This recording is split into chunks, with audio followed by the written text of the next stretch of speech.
In the opening, the narrator thanks the audience for their support and reminds everyone to subscribe to the channel. It's completely free but deeply meaningful. Then, the story begins at a railway station where a beggar survives on the kindness of passing passengers. One day, he meets a tall, well-dressed man and thinks to himself that this must be a wealthy person. The beggar approaches the tall man and begins pleading for a few coins.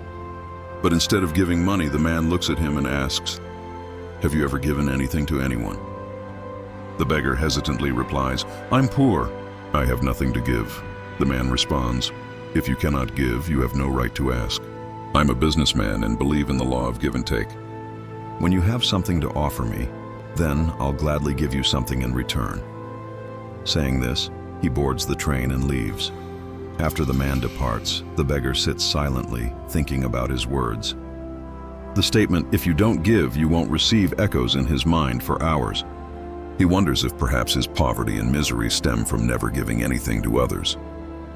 But then he sighs and says to himself, "I'm just a beggar. What could I possibly give?"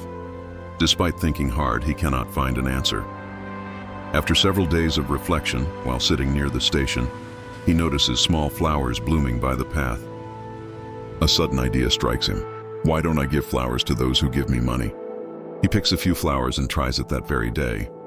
To his surprise, people smile, accept the flowers with joy, and still give him money. From that day on, every morning he picks flowers to give in return to those who help him. One day, while begging on a train, the beggar unexpectedly meets the same tall man again. Excited, he approaches and says, "Today I have something to give you, these flowers. Please give me a little money and I'll offer you these in return." The man smiles, gives him money, accepts the flowers and says, "Wonderful. Now you've become a businessman like me." Those words touch the beggar deeply, and he suddenly realizes his own worth. After hearing those words, the beggar stands still for a moment, looks up at the sky and feels a rush of emotion. He realizes his life has truly changed. With newfound confidence, he raises his hands and shouts, "I'm no longer a beggar, I'm a businessman." People around think he's gone mad, but he doesn't care. His heart is filled with hope and determination. From that moment, he believes that with a change of mindset, he can transform his life. 6 months later, at the same railway station, two well-dressed men meet by chance on a train. One smiles and says, "Don't you recognize me? I'm the beggar you once met." The other man is astonished and replies, "Really? You look completely different now. What do you do?"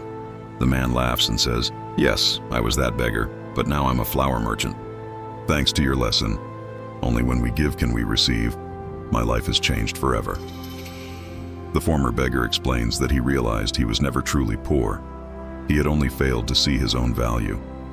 When he started giving flowers, he understood that people weren't donating out of pity. They were paying for the value he offered. With that money, he bought more flowers, expanded his trade, and became a successful merchant. He learned that when we give, believe in ourselves, and act with purpose, life rewards us with opportunities and success we truly deserve.